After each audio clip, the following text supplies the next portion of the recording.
Dear friends, हम लोग chemistry में बेसिस मौजूद करने का प्रयास कर रहे हैं। बेसिस मतलब बेस, जिससे कि हम 12 के क्वेश्चंस को 11 के क्वेश्चन को क्लास 11 के क्वेश्चन को आसानी से सोल्व करें अपने एंट्रेंस टेस्ट में सक्सेस पाने के लिए, चाहे वो मेडिकल एंट्रेंस टेस्ट हो या फिर AIEEE टेस्ट हो। ओके, तो इसी क्रम में हम पहले आज तुरंत जो चर्चा कर रहे हैं उसका नाम है mole concept. Okay, mole concept. Okay, मोल कंसेप्ट समझने के लिए हम एक इक्वेशन पर विचार करते हैं। We are considering upon an equation, जैसे कि N2 ये एक एलिमेंट हो गया, N2 नाइट्रोजन गैस हो गया, मोलिक्यूल हो गया, और H2 तो ये नाइट्रोजन प्लस हाइड्रोजन ये मिलकर क्या बनाएगा? अमोनिया बनाएगा, NH3 बनाएगा। तो इसमें मैंने देखा कि ये बैलेंस नहीं है, तो यहाँ पर हमने क्या लगाया? 2 लगा दिया। N2 है, N अकेले यहाँ 2 लगा दिया, तो यहाँ पर अब 3H2 की ज़रूरत है, 3H2 लगा दिया, ये बैलेंस हो गया। तो इस इक्वेशन से हमें क्या जानकारी मिलती है? तो क्वांटिटी ऑफ सब्सटेंस कौन कौन है और फिर क्या प्रोडक्ट है, ये मिलती है जानकारी। तो इस इक्वेशन से हमें टू थिंग्स की जानकारी मिलती है। Firstly quantity of substance. Quantity of substance में अगर देखा जाए तो नाइट्रोजन का एक मोलिक्यूल मतलब 2 एटम, 1 मोलिक्यूल मीन्स 2 एटम, और हाइड्रोजन के 3 मोलिक्यूल इट मीन्स 6 एटम मिलकर के बनाते हैं अमोनिया के 2 मोलिक्यूल। अब इसी जानकारी को अगर हम मास के रूप में देखना चाहते हैं, तो मास ऑफ सब्सटेंस की बात की जाए, मतलब क्वांटिटी के रूप में अगर हम मास देखना चाहते हैं, तो नाइट्रोजन का जो 1 मोलिक्यूल है मतलब 2 एटम है, इसमें 28 यूनिट मास है, यहाँ 6 यूनिट मास है, और ये मिल करके बनाया है। कितने मास बनाए हैं तो आप काउंट कर सकते हैं। 28 प्लस 6 34 यूनिट मास बनाया हुआ है। ओके, जो मैंने समझाया है उसको रिटन फॉर्म में मैं लिख देता हूँ। रिटन फॉर्म में क्या होगा? ओके, तो दैट फर्स्टली एटॉमिक और मोलेकुलर फैक्ट्स। तो क्या है? तो यहाँ one molecule of nitrogen plus 3 molecule of hydrogen ये बनाता है 2 मोलिक्यूल्स। तो 2 मोलिक्यूल्स ऑफ अमोनिया, ये 2 मोलिक्यूल्स ऑफ अमोनिया बन रहा है। Okay, mass 28 unit of nitrogen plus 6 unit of hydrogen, ये मिलकर बना रहा है 28 प्लस 6 34 यूनिट ऑफ अमोनिया, ये अमोनिया बना रहा है। ओके, तो क्वांटिटी ऑफ सब्सटेंस को देखने पर हमने पाया, मतलब we have found seeing the quantity of substance that atomic reaction, it means chemical reaction gives information directly in the form of atoms और molecules.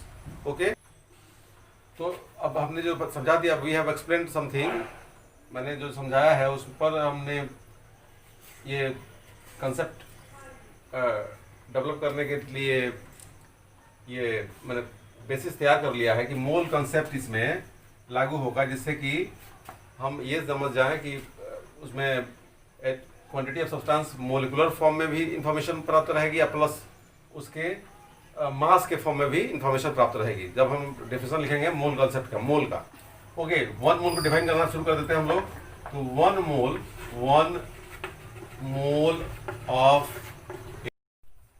Mole of any species,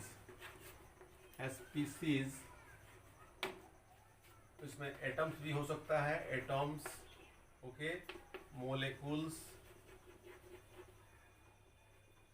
ions, okay, और particles, कोई भी particles हो सकता है,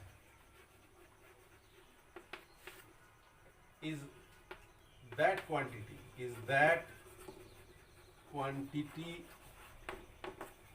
इन number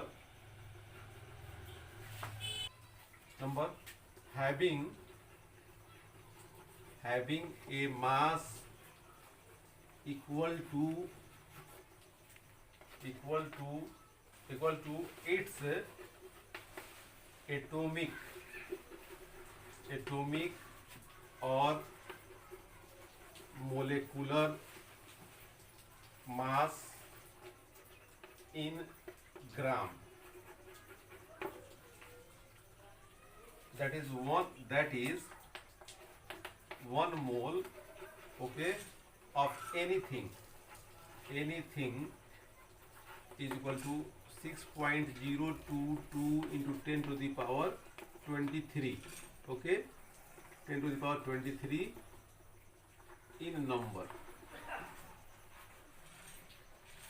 That is the very important concept of chemistry that combines both molecular or atomic number plus mass.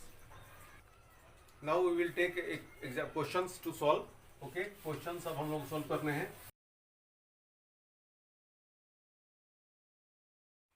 Question for you is that if question है, if 1 mole of carbon contains 12 gram carbon atoms, okay, so what is the weight of one carbon atom का मास हम लोग को निकालना है. Okay, this is our question. Okay, see solution. Clearly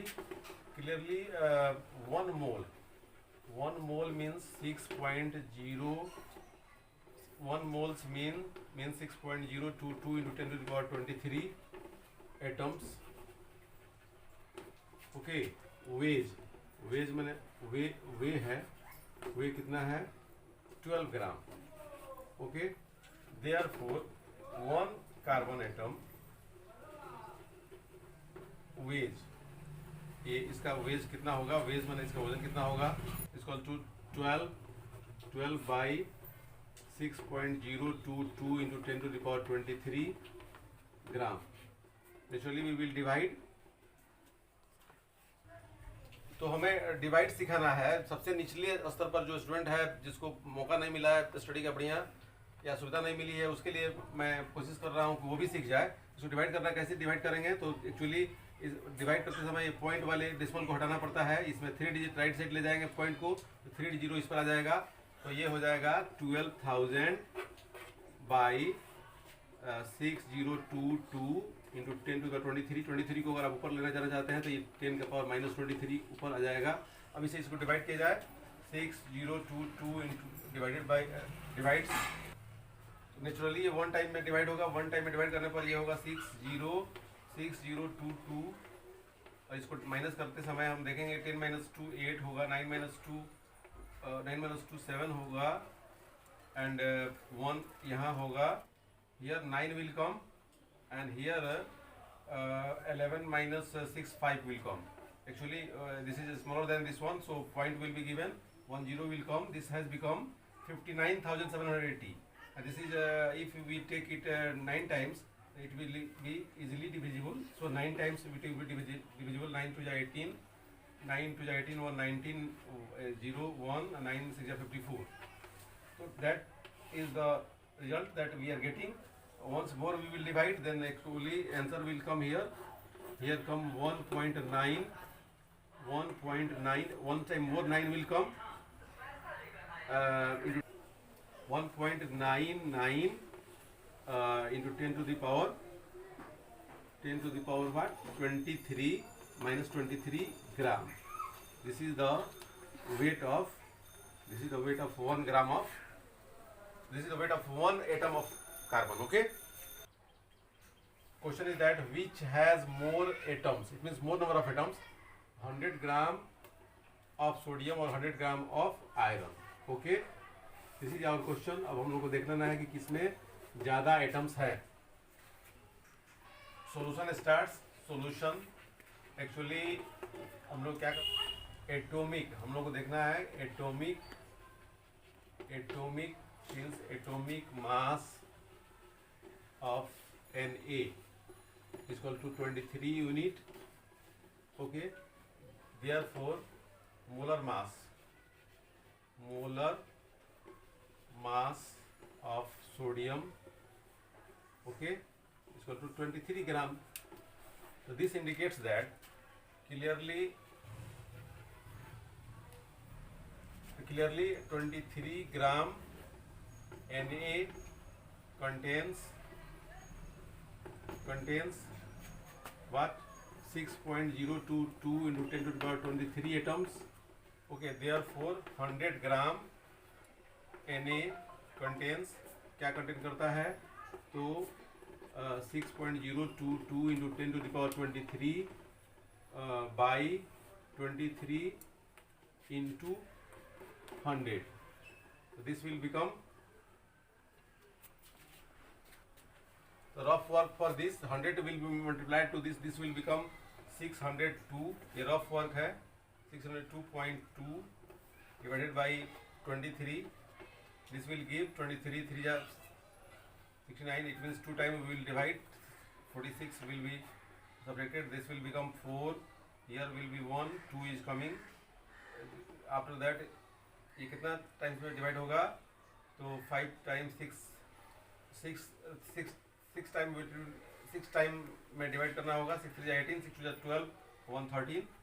This is becoming here 4. Here cancel. Both have cancelled. 4. Then it is nearly 26 point something is coming. 26 point. Here it is coming 10 to the power 23. What is the point value? We will find it.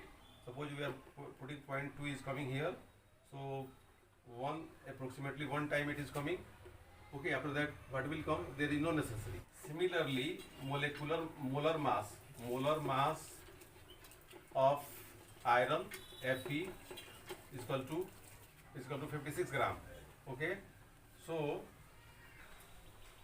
okay, which contains, which इसी को बोलते हैं which, मैंने जो आपके सामने लिखा हुआ है which